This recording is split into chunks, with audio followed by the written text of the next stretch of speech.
Kamusta kayong lahat? Nandito na naman tayo sa Filipino Chill Recap.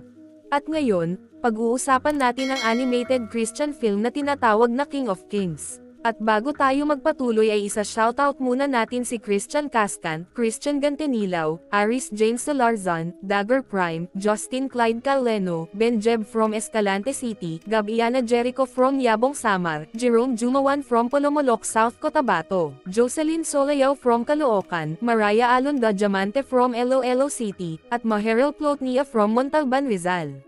Maghanda na kayo dahil sa mga spoilers na darating. Sa isang sementeryong natatakpan ng nyebe, nagulat si Scrooge nang makita niya ang sarili niyang pangalan nakaukit sa isang lapida. Doon niya nadiskubre ang malungkot niyang kinahinatnan, namatay siyang nag-iisa, puno ng pagsisisi dahil sa pagiging makasarili niya noon. Tinawag niya ang espiritong kilala bilang Ghost of Christmas Future para matulungan siyang itama ang kanyang mga pagkakamali. Pero bago pa man niya ito ganap na matawag, bigla siyang napatigil ng makarinig ng kakaibang tunog, tila isang pas ang umiiyak. Doon nabunyag ang totoo, isang reenactment lang pala ito ng kwentong A Christmas Carol na isinasadula mismo ng may akda nitong si Charles Dickens. Habang binabasa niya ang kwento sa entablado ng teatro, biglang sumampa ang pusa niyang si Willa at sinira ang takbo ng palabas. Humingi ng paumanhin si Charles sa mga bisita at pumunta sa kanyang asawa na si Catherine at kanilang mga anak. Sinabihan niya ang pamilya na abala siya sa isang mahalagang palabas pero gusto ng mga bata na maki-eksena at maglaro bilang mga tauhan mula sa alamat ni Haring Arthur. Habang sinusubukan ni Charles na ayusin ang kaguluhan, nadala sa kasabikan si Walter at aksidenteng hinampas ang kanyang ama gamit ang laruan niyang espada. Galit na galit si Charles at sinermonan ang anak, ngunit natakot si Willa sa ingay at biglang tumalon sa mesa. Pinagsabog ang mga pahina ng isa pang kwentong sinusulat ni Charles. Lalong nena si Charles at hinabol ang pusa, pero tinulungan ni Walter si Willa makatakas papuntang entablado. Habang nasa harap ng madla, pilit ipinaliwanag ni Charles ang nangyari, pero sinamantala ni Walter ang pagkakataon at sinimulang ikwento ang alamat ni Haring Arthur. Laking gulat ni Charles nang palakpakan ng mga tao ang kanyang anak, ngunit pinabalik niya ito sa likod ng kurtina at muling pinagalitan. Kinuha niya ang laruan nitong espada at pinarusahan si Walter, sinabing bawat kilos ay may kaakibat na bunga. Nasaktan si Walter at umalis, iniwan si Charles na punong-puno ng pagsisisi. Pagbalik sa entablado, tinapos ni Charles ang kanyang palabas, habang si Catherine ay tahimik na kinokolekta ang mga nagkalat na pahina ng kanyang bagong kwento, na bigla niyang naisip ang ipabasa kay Walter. Pagsapit ng gabi, sinabi ni Catherine kay Charles na naghihintay sa study ang anak nila. Ipinagtapat niya na nabasa na niya ang bagong kwento at sigurado siyang magugustuhan ito ni Walter. Hindi sigurado si Charles, pero hinayla siya ng asawa papunta sa study. Pagpasok niya, halatang galit at nasasaktan pa rin si Walter, pero ibinalik nito ang laruan niyang espada at sinabing gusto lang niyang marinig ang kwento kung tungkol ito sa isang kabalyerong kasing tapang at lakas ni Haring Arthur. Sabi ng ama niya, mas mahalaga pa ang bida ng kwentong ito, at pinakiusapan ang anak na makinig ng mabuti dahil ang kwentong ito ay tungkol sa hari ng mga hari. Gamit ang isang globo, sinimulan ni Charles ang kwento sa isang maliit na bayan na tinatawag na Bethlehem. Isang batang magkasintahan, sina Joseph at Mary, ay naghihintay sa pagdating ng isang napaka-espesyal na sanggol, ang anak ng Diyos. Ngunit noon, sakop ng Roman Empire ang Bethlehem, at madalas nilang bilangin ang populasyon ng bayan. Kaya pagdating nila roon, naghanap sila ng matutuluyan ngunit wala silang mahanap. Palapit na si Mary sa panganganak kaya nagmadaling humingi ng tulong si Joseph sa isang magsasaka. Pero sabi ng magsasaka, puno rin ang lahat ng kwarto. Nakita niya ang kalagayan ni Mary, kaya inalok niya sila ng matutuluyan sa isang sabsaban. Doon, pinakapayak na lugar na maaaring maisip, isinilang ang sanggol na nakatakdang maging hari. Pinangalanan nila itong Jesus. Para maipagpatuloy ang kwento, tinulungan siya ni Catherine na gumanap bilang anghel na isinugo mula sa langit upang ipahayag sa lahat ang pagsilang ni Kristo. Dahil dito, lahat ng pastol sa Bethlehem ay nagtungo sa sabsaban, ginabayan ng isang bituin na biglang lumitaw sa langit. Naniniwala silang ito ay isang tanda ng propesya, kaya nagtungo sila sa palasyo ni Herod, ang hari ng Judea, para tiyakin kung totoo nga ang balita. Nang marinig ni Haring Herod ang tungkol sa bagong silang na bata, nagalit siya at inutusan ang tatlong pantas na hanapin ang sanggol at ipaalam sa kanya kung saan ito matatagpuan. sabsaban. Gayunpaman, nang mabatid ng tatlong pantas ang masamang balak ni Herod, agad nilang pinuntahan ang sabsaban, inalay ang kanilang mga regalo sa bagong silang na sanggol, at palihim na umalis. Makalipas lamang ang ilang sandali, nabalitaan ni Herod ang ginawa nilang pagtataksil at nag-utos siya na ipahanap at ipapatay ang lahat ng mga sanggol na ipinanganak sa Bethlehem. Sa kabutihang palad, muling nagpakita ang anghel at binalaan si Joseph na kailangan nilang tumakas patungong Egypt bago sila maabyutin ng mga sundalong Romano. Agad niyang ginaising si Mary at inihanda ang kanilang mga gamit, ngunit dumating na ang mga sundalo at nasa labas na ng sabsaban. Narinig ni Walter ang lahat at, gamit ang kanyang imahinasyon, pumasok siya sa mismong kwento at sinubukang balon si Joseph bago mahuli ang lahat. Papalapit na ang mga sundalo, ngunit biglang dumating ang malakas na buhawi ng buhangin na tumakip sa kanilang paningin. Dahil dito, ligtas na nakatakas sina Joseph, Mary, at ang sanggol na si Jesus. Sa loob ng maraming taon, nanirahan sila bilang mga takas sa Egypt. Pagkalipas ng ilang panahon, nang si Jesus ay kasing edad na ni Walter, bumalik na sila sa Nazareth. Habang lumalaki, natutunan ni Jesus ang hanap buhay ng kanyang ama at naging bihasang karpintero. Taon-taon, bumibiyahe ang kanilang pamilya patungong Jerusalem para ipagdiwang ang kapistahan ng pagliligtas. Isang araw na ginuganita ang pagtakas ng mga Hebreo mula sa Egypt matapos ang 10 salot at pamumuno ni Moses sa dakilang Exodus. Sa isang pagdiriwang, si Jesus ay biglang nawala at hindi umuwi ng 3 araw. Sa matagal na paghahanap, natagpuan siya ng kanyang mga magulang sa templo. Humingi siya ng paumanhin pero sinabi niyang tinawag siya upang pumunta sa tahanan ng kanyang ama. Matapos marinig ang bahagi ng kwento, tinanong ni Walter kung kailan magiging dakilang hari si Jesus. Sabi ni Charles, hindi pa iyon ang tamang panahon. Ngunit dahil sa pananabik ng bata, tumalon siya sa susunod na bahagi ng kwento, nang si Jesus ay 30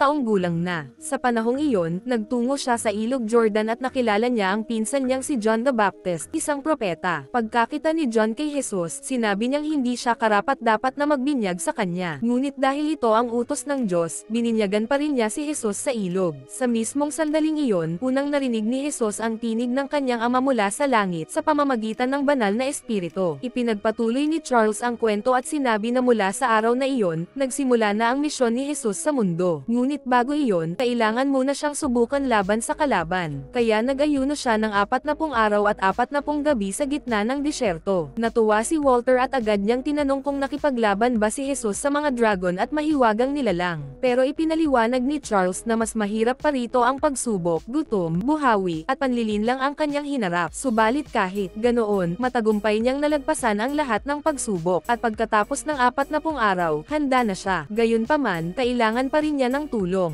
Kaya nagsimula siyang maglakbay upang mangalap ng mga alagad. Nang makarating siya sa baybayin, nakilala niya ang 2 mangingisda, sina Andrew at Peter. Halatang pagod at bigo sila sa pangingisda, ngunit itinuro ni Jesus ang lugar kung saan sila makakahuli ng maraming isda. Kahit hindi sila kumbinsido, sinunod nila ang kanyang payo. Pagkalipas ng ilang oras, bumalik sila na pan ang kanilang lambat ng mga isda. Nagpasalamat sila kay Jesus at tinanong kung paano nila siya mababayaran. Sagot ni Jesus, sundan na lang nila siya sa isang misyon na galing sa Diyos. Sa paglipas ng panahon, mas marami pa siyang naging alagad, kasama na si Judas Iscariot. Sa tulong ng 12 apostol, nagsimulang maglakbay si Jesus sa iba't ibang lungsod upang ipalaganap ang salita ng kanyang ama at ang kapangyarihan ng pananampalataya. Isang araw, nakatagpo niya ang isang lalaking bulag na nakatira sa kalsada. Gamit ang kapangyarihan ng kanyang pananampalataya, ibinalik niya ang paningin ng lalaki. Lubos ang pasasalamat ng tao, ngunit hiniling ni Jesus na huwag niya itong ipagsabi sa iba. Nalito si Walter sa sinabi ni Jesus, pero ipinaliwanag ni Charles na may mga taong hindi pa handang maniwala sa himala. Kahit na ganoon, mabilis pa rin kumalat ang balita tungkol sa mga kabutihang ginagawa ni Jesus, tulad ng isang araw na may nakasalubong siyang lalaking sinapian ng masamang espiritu. Muli niyang ginamit ang kapangyarihan ng pananampalataya upang palayain ito sa kasamaan, at tuluyang lumayas ang masamang espiritu. Habang nasasaksihan ng mga tao ang mga himalang ito, nagsimulang dumagsa ang mga tao mula sa iba't ibang panig upang tawagin siyang guro, makinig sa kanyang mga salita at humingi ng tulong. Isa sa kanila ang nagdala ng lalaking hindi na makagalaw at nakakulong na lang sa kanyang higaan, nangangailangan ng himala. Sa harap ng karamihan, sinabi ni Jesus na pinatawad na ang kanyang mga kasalanan at inutusan siyang bumangon. Nang mga sandaling iyon, isang grupo ng mga relihiyosong pinuno na tinatawag na mga pariso ang nakasaksi sa pangyayari at agad siyang inakusahan ng kalapastanganan sa Diyos dahil para sa kanila, walang taong may kapangyarihang magpatawad ng kasalanan. Ngunit pagkaraan ng ilang sandali, bumangon ang lalaki mula sa kanyang higaan, lubos na magaling. Nang marinig ni Walter ang bahaging ito ng kwento, kinabahan siya dahil para bang inilantad na ni Jesus ang kanyang lihim sa lahat. At gaya ng kanyang kinatakutan, nagtipon-tipon ang mga pariso sa templo at inakusahan si Jesus bilang isang huwad na nagpapanggap na anak ng Diyos. Sa kalagitnaan ng mainit na pagtatalo, iminungkahi ng pinuno ng grupo na patunayan kung totoo nga si Jesus sa pamamagitan ng isang babaeng ayon sa batas ng tao ay nagkasala ng hindi mapapatawad.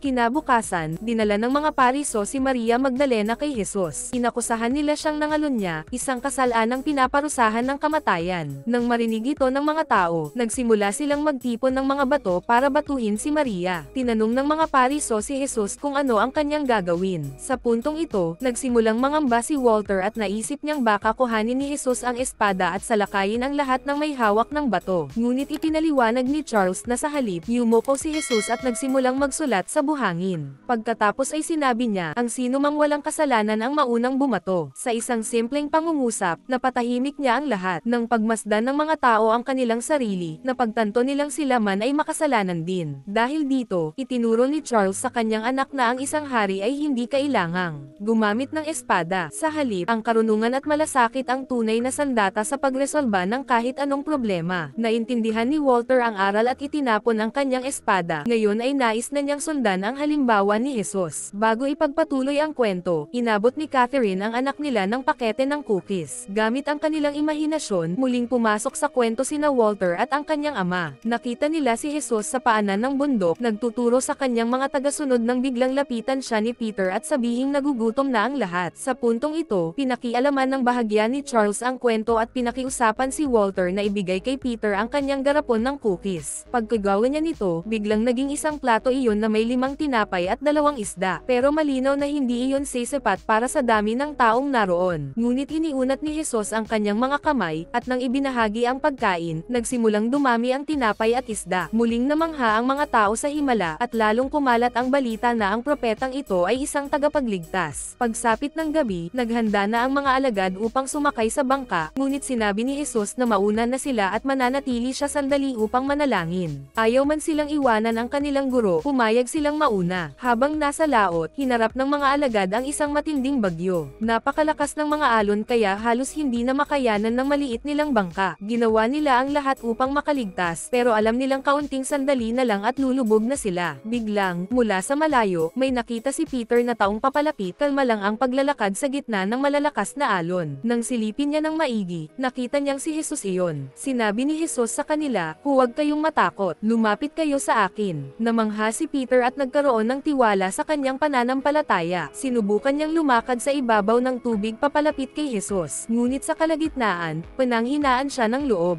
Pumasok sa isip niya ang takot, at tinamaan siya ng dambuhalang alon, nagsimula siyang malunod. Sa gitna ng kanyang paghingi ng saklolo, inabot siya ni Jesus at iniligtas mula sa tubig. Sinabi niya kay Peter, kapag matibay ang iyong pananampalataya, walang makakalunod sa'yo. Ilang oras pa ang lumipas, narating ng bangka ang pampang. Tinanong ni Jesus ang kanyang mga alagad, ano ang sinasabi ng mga tao tungkol sa akin? Habang ang ilan ay naniniwalang siya ay reinkarnasyon ng mga sinaunang propeta, buong pananalig namang sinabi ni Peter, ikaw ang Kristo, ang anak ng Diyos. Masaya si Jesus sa narinig niyang mga salita, pero agad niyang isiniwalat na ang kanyang misyon ngayon ay bumalik sa Jerusalem, kung saan siya haharap sa matinding sakit at sa katapusan ng kanyang buhay. Ngunit sinabi niya sa kanyang mga alagad na huwag silang matakot dahil sa loob ng 3 araw ay muling mabubuhay siya ayon sa kalooban ng kanyang ama. Ayaw man ni Walter, tulad ng mga alagad, na mangyari ito, pinakalma siya ni Charles at sinabing hindi pa dito nagtatapos ang kwento. Pagbalik ni Jesus sa bayan, sinalubong siya ni Maria Magdalena na may dalang masamang balita, 4 na araw nang patay ang kaibigan nilang si Lazarus. Pagdating niya sa libingan, muling inakusahan si Jesus ng mga pariso bilang huwad na propeta, dahil kahit may kapangyarihan siya, hindi raw niya nailigtas ang kaibigan. Ngunit humarap si Jesus sa libingan at inutusan ang kanyang mga tagasunod na alisin ang batong nakatekip. Pagkatapos, malakas niyang sinabi, Lazarus, lumabas ka. Sa una, inakala ng lahat na kabaliwan ito. Ngunit ang kanilang pagdududa ay napalitan ng gulat at paghanga nang lumabas si Lazarus, muling nabuhay mula sa kamatayan. Lalong lumakas ang pananampalataya ng mga tagasunod ni Jesus, habang ang galit ng mga pariso ay lalong tumitindi. Sa isa pang pagpupulong sa templo, pinag-isipan nilang muli kung paano nila mapapabagsak si Jesus. Sa huli, napagdesisyonan ng kanilang kanilang pinuno na gawin ang pinakamalupit na hakbang, paksain si Jesus. Pero bago iyon, kailangan muna nilang kumbansihin ang mga tao na kamuhian siya. Kung hindi, baka lalo lang siyang tumaas sa paningin ng bayan. Dumating din ang araw ng pagbabalik ni Jesus sa Jerusalem, at sinalubong siya ng mga tao na parang isang tunay na hari. Sa sandaling iyon, lalo pang naramdaman ni Charles at Walter na tila ba naruroon sila mismo at nasasaksihan ang pagdating ni Jesus sa lungsod. Sa gitna ng kaganapan, nawawala si Willa sa gitna ng karamihan, kaya nagmadaling hinanap ni Walter ang pusa. Tumulong si Charles sa paghahanap at napansin ang isang mabuhok na buntot sa loob ng isang basket. Akala niya si Willa iyon, pero alaga pala iyon ng isang babae na sa gulat ay hinampos siya sa ulo gamit ang basket. Pagkatapos ng tama, nagkamalay si Charles at nakita si Willa na nakadagan sa kanyang tiyan. Sa kabilang banda, nakita ni Walter na may hawak sa kanyang pusa. Akala niya si Jesus iyon, ngunit nang tingnan niyang mabuti, napagtanto niyang si Charles pala. Nagpasalamat siya sa kanyang ama at niyakap ito. Sa wakas ay nagkaayos na sila matapos ang kanilang alitan sa teatro. Sa pagbabalik ng kwento, naglalakad si Jesus kasama ang kanyang mga alagad sa loob ng templo nang makita niya ang mga tindero na nakikipagtalo sa mga mamimili. Napagtanto niya na ang pinuno ng mga pariso ang nagtutulak sa kanila na magtaas ng presyo, isang bagay na lubhang nakakasama sa mga mahihirap. Dahil dito, nag-alab ang galit ni Jesus. Giniba niya ang mga mesa ng mga tindero at sinabing ginawang pugad ng magnanakaw ang bahay ng kanyang ama. Bago siya umalis, sinabi niyang jijibin niya ang templong ito at itatayo muli sa loob ng 3 araw.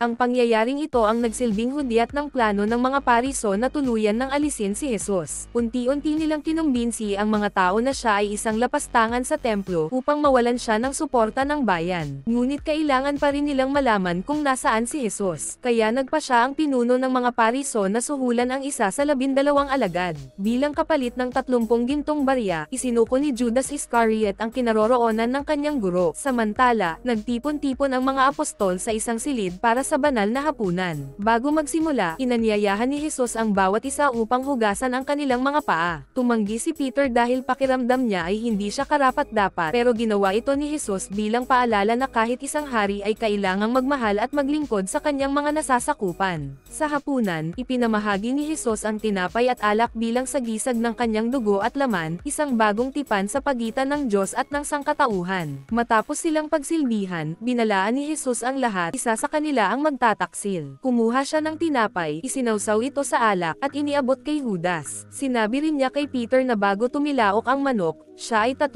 beses na itatanggi si Jesus dahil sa tukso ng kaaway. Hindi makapaniwala si Peter, pero sinabi ng kanyang guro na panatilihin niyang matatag ang kanyang pananampalataya at ang pagkakaisa nila ng mga kasamahan. Pagkatapos ng hapunan, hiniling ni Jesus na siya'y mapag-isa, at sa kanyang panalangin, same time siyang nakiusap sa kanyang ama na kung maaari ay ilayo siya sa darating na pagdurusa. Ngunit agad din niyang napagtanto na kailangan niyang sundin ang kalooban ng Diyos, dahil sa pamamagitan ng kanyang sakripisyo, maliligtas ang sangkatauhan. Hindi maintindihan ni Walter kung bakit kailangang isakripisyo si Jesus. Kaya't sinabi ni Catherine kay Charles na kunin ang isa sa kanyang mga aklat at ipaliwanag ang buong kwento mula sa simula. Sumunod si Charles at bumalik sa aklat ng Genesis kung saan nilikha ng Diyos ang paraiso sa lupa at hinubog sina Adan at Eva ayon sa kanyang wangis. Ngunit may iisang batas lang, huwag kakainin ang bunga ng puno ng karunungan ng mabuti at masama. Isang araw, nag-anyong ahas ang kalaban at tinukso ang dalawa upang tikman ang bunga. Dahil dito, napaalis sina Adan at Eva mula sa paraiso at nagsimula ang pagbagsak ng sangkatauhan. Mula noon, naputol ang tipan sa pagitan ng Diyos at ng tao. At ngayon, ang sakripisyo ni Jesus ang magiging simula ng isang bagong tipan. Ngayong naunawaan na ni Walter ang dahilan, nagpatuloy siya sa pakikinig habang natapos ni Jesus ang kanyang panalangin,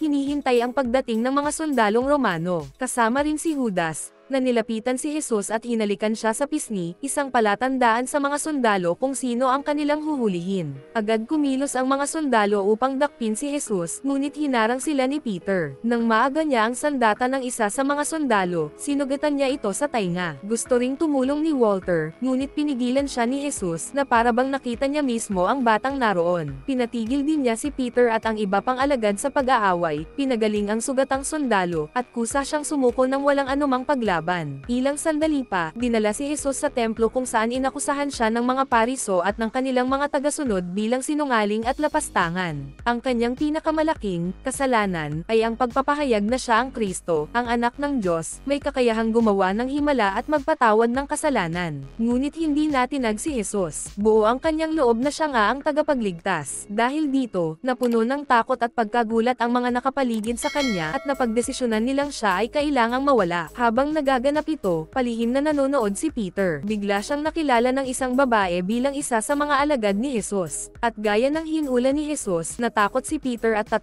beses niyang itinatuan na kilala niya ang kanyang guro bago pa tumilaok ang manok. Pagkatapos, tinamaan siya ng matinding pagsisisi, tulad ni Judas na tinangkang isauli ang 30 gintong barya. Ngunit hinamak lang siya ng pinuno ng mga pariso at iniwan siyang lumunin ng kanyang konsensya. Kinabukasan, matindi ang parusang inabot ni Jesus mula sa mga sundalong Romano. Binugbog siya, pinagtawanan, at pinutungan ng koro ng tinak. Pagkatapos ng lahat ng ito, dinala siya sa harap ng gobernador ng Roma, si Pontius Pilato. Nang makita ni Pilato si Jesus, pakiramdam niya ay sapat na ang tinanggap nitong parusa. Ngunit iginiit ng pinuno ng mga pariso na ang tanging nararapat na kaparusahan ay ang ipako siya sa krus. Nang makita ang kaguluhan ng mga tao, nagpasya si Pilato na ipaboto sa madla kung sino ang karapat-dapat palayain, si Jesus o si Barabbas, isang kilalang kriminal. Sa kapalaran ng pagkakataon, si Barabbas ang pinili ng taong bayan, at wala nang ibang magagawa si Pilato kundi sundin ang kanilang kagustuhan. Hinatulan si Jesus, at pinapasan sa kanya ang isang mabigat na kahoy na krus patungo sa huling hantungan ng kanyang buhay. Sa mahabang paglalakbay, nadapa si Jesus. Nakita ni Walter ang lahat ng ito at sinubukang abutan siya ng tubig. Ngunit sa pagtulong niya, nadapa rin siya. Sa saglit na sandali, parang naramdaman ni Jesus ang kanyang presensya. Ngunit alam niyang kailangan niyang ipagpatuloy ang kanyang misyon. Muling pinasan ang krus, at nagpatuloy sa paglalakad.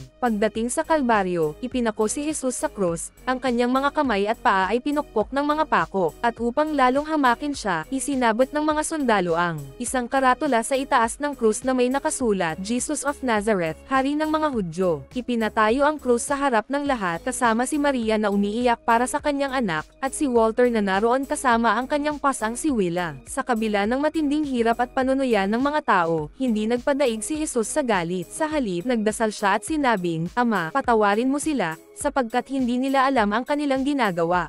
Sa tabi ni Jesus ay may 2 lalaki ring nakapako. Ang isa, si Justice, ay kinutya siya at sinabing, kung makapangyarihan ka, bakit hindi mo iligtas ang sarili mo? Ngunit ang isa, si Diaz, ay sinaway si Justice at nagsabing, hindi siya karapat-dapat mapako rito. Sa kanyang kabutihan, pinanggakwa ni Jesus si Diaz na sa mismong araw ding iyon ay makakasama siya sa paraiso. Matapos ang labis na sakit at pagdurusa, sinabi ni Jesus na natapos na ang kanyang misyon at ipinagkatiwala niya ang kanyang espiritu sa mga kamay ng Diyos. Sa kanyang huling paghinga, yumuko siya at tuluyang pumikit. Biglang dumilim ang kalangitan. Umulan at lumindol sa buong paligid. Si Walter, na kanina'y nakikinig lamang sa kwento ng kanyang ama, ay pinaikit ang kanyang mga mata upang huwag masaksihan ang trahedya. Ngunit nang muli niya itong imulat, nakita niya ang lahat ng himalang ginawa ni Jesus, kasama na ang sandaling lumubog si Peter sa dagat at iniligtas ng kanyang guro. Sa pagkakataong ito, si Walter mismo ang nahulog sa tubig, at iniligtas siya ni Jesus. Mahigpit siyang niyakap ng tagapagligtas, saka siya iniahon patungo sa ibabaw ng tubig, habang si Jesus naman ang lumubog sa kanyang lugar, tulad ng ginawa niya sa mga kasalanan ng sangkatauhan nang siya'y ipako sa krus. Ngunit naalala ni Charles na hindi pa dito nagtatapos ang kwento, kaya dinala niya si Walter sa libingan ni Jesus. Doon, nakita ng bata na naiangat na ang batong nakatikip sa kuweba. Paglingon niya, naroon si Jesus, muling nabuhay, tulad ng kanyang ipinangako. Dahan-daang hinaplos ni Jesus ang pisngi ni Walter, at saka siya lumakad papalayo, patungo sa liwanag ng abot tanaw. Tapos na ang kwento ng paglalakbay ni Jesus dito sa lupa. Ngunit ayon kina Charles at Catherine, panahon na para ipasa ito sa iba. Dahil sa narinig niyang lahat, tuwang-tuwa si Walter at agad tumakbo sa kwarto ng kanyang kapatid. Masigla niyang sinabi, ikukwento ko sa inyo ang tungkol sa isa na siya noon, ngayon, at magpakailanman, ang hari ng mga hari.